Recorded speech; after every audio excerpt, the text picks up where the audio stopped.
señores, seguimos con el programa y presentamos a nuestro próximo invitado.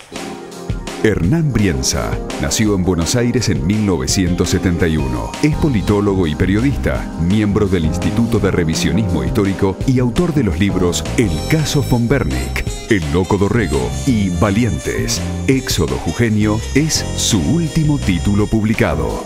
Bueno, el éxodo jujeño, perdón por la voz, pero realmente estoy engripada. Hay mucha gente que está engripada, no soy la única. Pero bueno, espero no quedarme sin voz antes de terminar el programa. 200 años del éxodo jujeño. En este momento estamos en el éxodo jujeño. En este momento, ¿Cómo estamos en el... Claro, en este momento, hace 200 años, Belgrano estaba a unos 100 y pico de kilómetros de Jujuy todavía. Estaba por llegar a lo que es la provincia de Salta y recibir el contingente que venía de Salta, porque el éxodo se lo ha titulado como jujeño porque es la ciudad que más gente salió, sí. Pero tuvo gente del Alto Perú, de Tupiza, de Chuquisaca, entre ellos Manuel Padilla y Juana Zurduy, que venían escapando, también? Sí, venían escapando de las tropas de José Manuel Goyeneche, que era el general realista, ¿no? Sí. Y llegaron hasta Tucumán y arrastraron también no solamente a los altoperuanos, sino también a los salteños. Los salteños se hacen los desentendidos, dicen que fueron los jujeños los que huyeron nomás, pero en realidad fue una retirada de prácticamente casi todo el norte. Bueno, pero también era una estrategia retirarse, ¿no es cierto? Sí, en realidad... Dejar el terreno totalmente diezmado. Esa es la estrategia de Belgrano, porque la orden que le dio Buenos Aires fue retirarse solamente con el ejército y dejar a los pueblos norteños librados a su suerte. Y Belgrano se dio cuenta que eso era criminal. Entonces lo que dijo es... invitó amablemente a los pueblos a sumarse a la gesta y si no aceptaban la invitación amablemente los mandaba a fusilar, ¿no? Que es el famoso bando del 29 de julio. Siempre me pasa cuando leo estos libros sobre esas épocas, cómo mandaban a fusilar gente, pero así, sin ningún problema. Héroes, Belgrano, ¿no es cierto? Uno dice, sí, era así. Sí, era parte de la lógica de la guerra, ¿no? Era la lógica de la guerra. Era la época. Sí, vos sabés que pero no puedo evitar que me hay algo más impresionante todavía. En los partes de guerra se divide a los muertos por muertos comunes u oficiales. Valía muchísimo la vida de un oficial. Cuando tenías un oficial caído en combate era una pérdida inigualable. Los soldados rasos no importaban tanto. Porque no se pensaba en la vida humana, estaba pensando en otra cosa, en las bajas, para la guerra, ¿no? Sí. Bueno, ¿cómo era la estrategia entonces? ¿Era de Belgrano? De Belgrano. Sí, bajar con todos los pueblos hacia Córdoba, incluso si era necesario hasta Buenos Aires, que es la orden que le da el triunvirato. Pero en Tucumán sale al cruce de Bernabé Arauz, que era el gobernador de la ciudad, y le pide que por favor no sigan bajando. Hay una asamblea allí en las afueras de Tucumán. Esto es después de 20 días de éxodo. El éxodo fue en condiciones durísimas y penosísimas. Había días que fueron 80 kilómetros de caminata, y lo hacían en carretas, a caballo, caminando. Mujeres, chicos, ancianos. Sí. Y con una particularidad que pude comprobar ahora que fui a los festejos de los 200 años, que es el viento norte. Entre agosto y septiembre se produce un calor especial, que es el que viene del viento norte, y lo que hace es secar absolutamente todo. Los ríos secan, en el aire se produce una especie de viento con polvo seco que impide respirar, trae dolores de cabeza, es imposible. Yo realmente yendo al lugar te das cuenta de lo que significó ese heroísmo por parte no solamente de Belgrano y los soldados, sino también de los pueblos que decidieron dejar todo por un ideal. Cuando relatás, ¿dónde es exactamente la batalla donde aparecen estas langostas? En la batalla de Tucumán. Es terrible. Sí. Además de todo, había unas langostas que picaban, que estaban... Por suerte salieron detrás del lado republicano y aparentemente fueron en dirección a las tropas realistas. O sea que eran unas langostas republicanas. Vaya uno a saber dónde habían sido formadas ideológicamente. Está bien, pero ayudaron las langostas. Tanto es así que Belgrano reconoce la suerte como un factor en la batalla y le dice que la ayuda es de la Virgen de la Merced, ¿no? ¿no? La batalla de Tucumán está bendecida por la Virgen de la Merced, según Belgrano, porque la ayudó con esas langostas que fueron aliadas impensadas, ¿no? Yo vi una admiración profunda hacia Belgrano de tu parte, sí. Una gran admiración. Sí, ya me dijeron que el libro es demasiado apasionado. Bueno, pero a mí me gusta que los libros sean apasionados, me parece que es parte, obviamente, que está el autor ahí, hay una subjetividad, pero eso es... Que Belgrano es un hombre ingenuo, es un hombre que se equivoca, es un hombre que no sabe, es un hombre que se esfuerza. Lo pones bastante como un ingenuo, sí, a veces pasa un poco como demasiado, ¿no? Sí, uno tiene que preguntarse, ¿no? Él recibe los sueldos atrasados y lo que hace con esos sueldos es pagar... Abre escuelas. Pagar sueldos de la tropa y abrir escuelas, ¿no? Es impactante. Ninguno de nosotros, si recibe una indemnización, abriría una escuela, ¿no? Belgrano lo hace. Y en condiciones de mucho mayor dificultad para él, ¿no? Belgrano era familia de dinero, ¿no? Y termina pobre. Sí, esa es una característica particular de Belgrano, ¿no? Es interesante porque además pierde todo en la batalla, ¿no? Pierde todo en la batalla, digo, en la lucha entre 1810 y 1820, ¿no? Muere en la absoluta pobreza, pero lo peor de todo es que muere en la absoluta derrota, ¿no? Porque quizás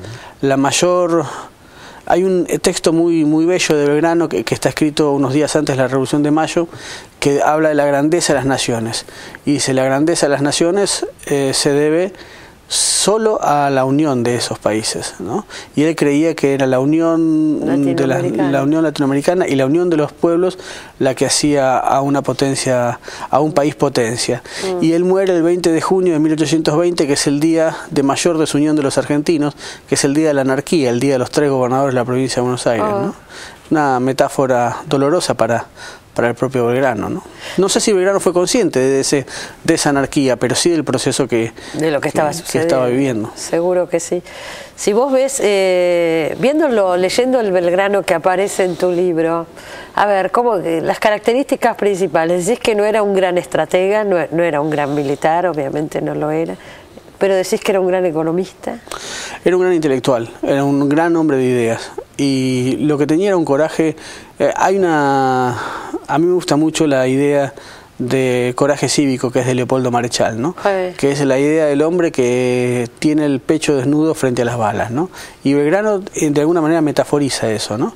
Es un hombre civil, un hombre que no tiene uniforme, un hombre que no tiene táctica, un hombre que no tiene estrategia militar, y sin embargo le pone el pecho a las balas y saca adelante un ejército, convierte a un ejército derrotado en un ejército victorioso en cuestión de un año, ¿no? Es impresionante. Es bastante impresionante. Sí. Y no era un gran líder, ¿o sí? Era carismático. Además tenía un problema que era incómodo para los sectores que él mismo llevaba adelante, ¿no? Los sectores populares no tenían una buena relación con Belgrano.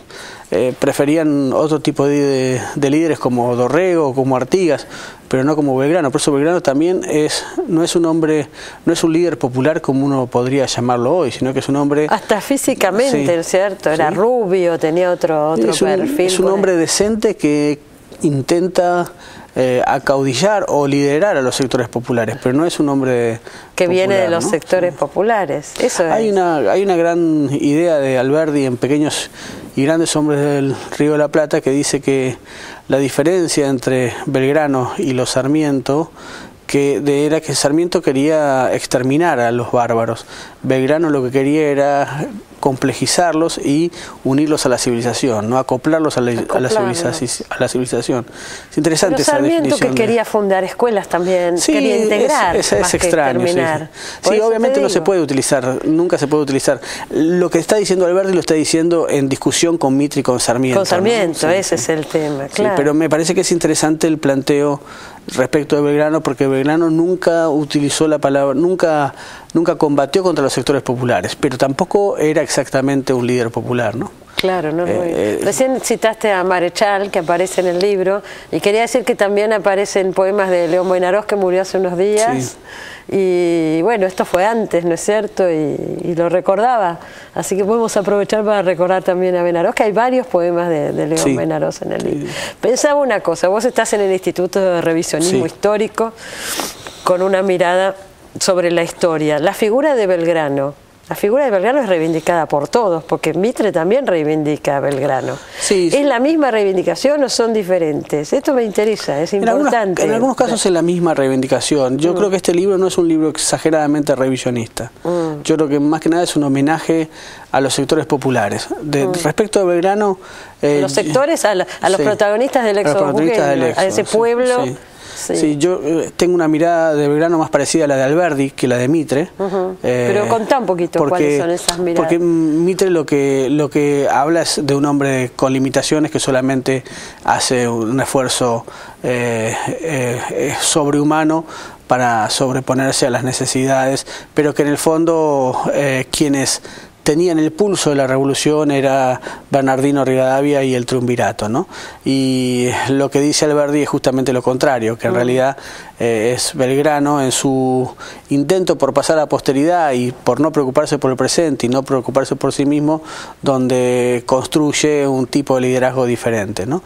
En ese sentido tengo una mirada más alberdiana sobre Belgrano, pero el libro, que después en realidad pasa muchas veces esto, ¿no? Yo quería centrarlo menos en Belgrano que en los sectores que realmente participaron de... Sin embargo, la figura de Belgrano va creciendo en el libro y aparece muy fuertemente. Sí, totalmente. Porque yo quería hacer un gran homenaje a todos los sectores del Alto Perú, desde Tucumán hasta La Paz, porque creo que es un mismo teatro de operaciones.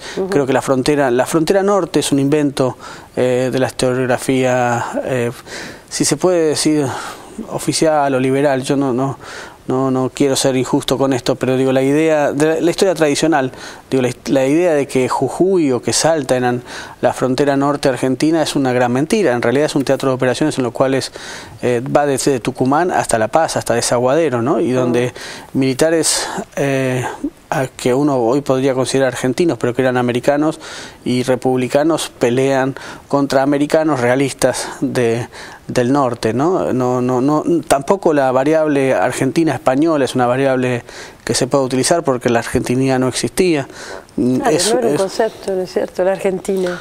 Por eso ese concepto de Güemes como custodio de la frontera norte es está en debate en este libro, porque como Güemes hay 108 caudillos, ¿no? En todo el Alto Perú, ¿no? Claro. Y no solamente los gauchos de Güemes, muchos de ellos eran de Tupiza, ¿no? Que es parte hoy de Bolivia, ¿no? Eran extraídos de esas formaciones, y actuaban en lo que era Tupiza, lo que es Tarija, ¿no?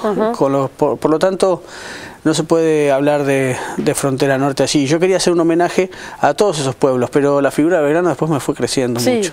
Sí, yo noté eso también. Sí. Se me fue de las manos, sobre todo cuando leí los trabajos, cuando releí los trabajos de economía y los trabajos más políticos de Belgrano, ¿no?